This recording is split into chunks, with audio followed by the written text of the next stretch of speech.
Bali, dengan keindahan alam dan kebudayaannya, juga memiliki banyak cerita horor yang beredar di kalangan penduduk setempat dan wisatawan. Salah satu cerita horor yang terkenal di Bali adalah kisah Bendega, yang berkaitan dengan sebuah desa terpencil dan sebuah kuil tua. Bendega, hantu di Desa Tenganan. Desa Tenganan terletak di daerah Gianyar, Bali, yang dikenal dengan adat istiadat Bali Aga. Desa ini masih memegang teguh tradisi dengan rumah-rumah yang dibangun dengan pola yang sangat teratur dan penuh makna. Namun, di balik kesejukan alam dan kehidupan masyarakat yang damai, ada sebuah kisah horor yang membuat bulu kuduk merinding. Pada zaman dahulu, ada seorang pemuda desa bernama Ketut yang jatuh cinta pada seorang gadis bernama Sari. Namun, hubungan mereka tidak direstui oleh orang tua Sari, karena mereka berasal dari kasta yang berbeda. Ketut yang sangat marah dan kecewa dengan penolakan itu, akhirnya melakukan tindakan nekat. Dalam sebuah upacara keagamaan yang sedang berlangsung di desa, ia memanggil roh jahat untuk mendapatkan kekuatan guna membalas dendam pada keluarganya Sari. Setelah melakukan ritual gelap tersebut, Ketut menjadi sangat kuat dan memperoleh kemampuan supranatural. Namun kebalikan dari apa yang ia harapkan, roh yang dipanggilnya tidak memberikan kekuatan untuk membalas dendam, melainkan menguasainya. Ketut berubah menjadi sosok yang tidak manusiawi, dengan mata merah menyala dan kulit yang mulai mengeriput. Desa yang awalnya tenang mulai diganggu dengan kehadirannya. Pada malam hari, Ketut akan berubah menjadi sosok yang dikenal sebagai Bendega, roh jahat yang berkelana di desa.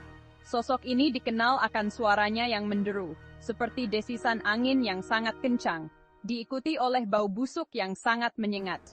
Bendega, yang kini bukan lagi Ketut yang manusiawi, sering muncul di sekitar kuil tua Desa Tenganan, meresahkan penduduk, dan seringkali menyebabkan mereka merasa sesak napas atau pusing saat berdekatan dengan tempat tersebut.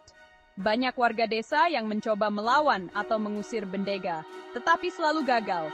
Bahkan, beberapa orang yang berusaha melakukan ritual untuk menyingkirkan roh jahat ini justru ditemukan dalam keadaan terkapar dengan mata melotot dan wajah pucat.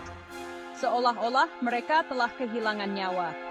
Masyarakat Desa Tenganan percaya bahwa roh Bendega masih menghantui desa mereka, terutama di sekitar kuil tua yang konon menjadi tempat asal mula peristiwa tragis tersebut.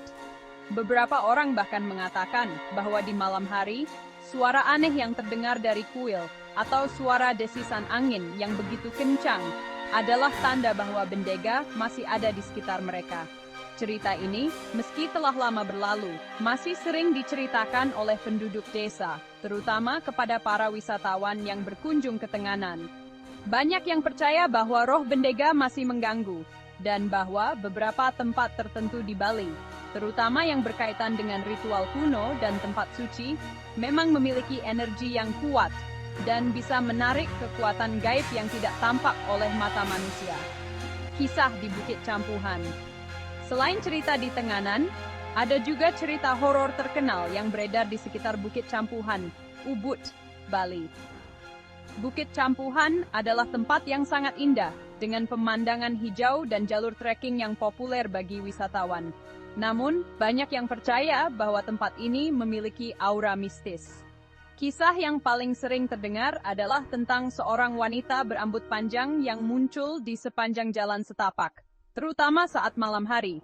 Konon, wanita ini adalah arwah seorang wanita yang meninggal dalam keadaan tragis, dan kini sering muncul untuk mengintai para pelancong yang berkunjung ke bukit tersebut. Beberapa orang yang melintas pada malam hari sering merasa ada yang mengawasi atau mendengar suara langkah kaki di belakang mereka, meski tidak ada siapa-siapa. Menurut cerita, wanita itu sering muncul dengan wajah yang terlihat pucat dan mata yang kosong, lalu menghilang seketika jika seseorang berbalik untuk menatapnya. Banyak yang mengatakan bahwa mereka merasa hawa dingin yang menusuk saat melewati jalur tersebut di malam hari, seakan-akan ada sesuatu yang tak kasat mata mengikuti jejak mereka. Kesimpulan, cerita-cerita horor di Bali, baik yang berkaitan dengan kuil-kuil kuno, desa-desa terpencil, maupun tempat-tempat alami yang indah, memberikan gambaran tentang bagaimana budaya Bali yang kaya dengan kepercayaan mistik, seringkali beriringan dengan kisah-kisah gaib. Banyak penduduk setempat yang sangat menghormati tradisi dan percaya bahwa dunia roh selalu hadir di sekitar mereka, mengawasi dan menjaga keseimbangan alam.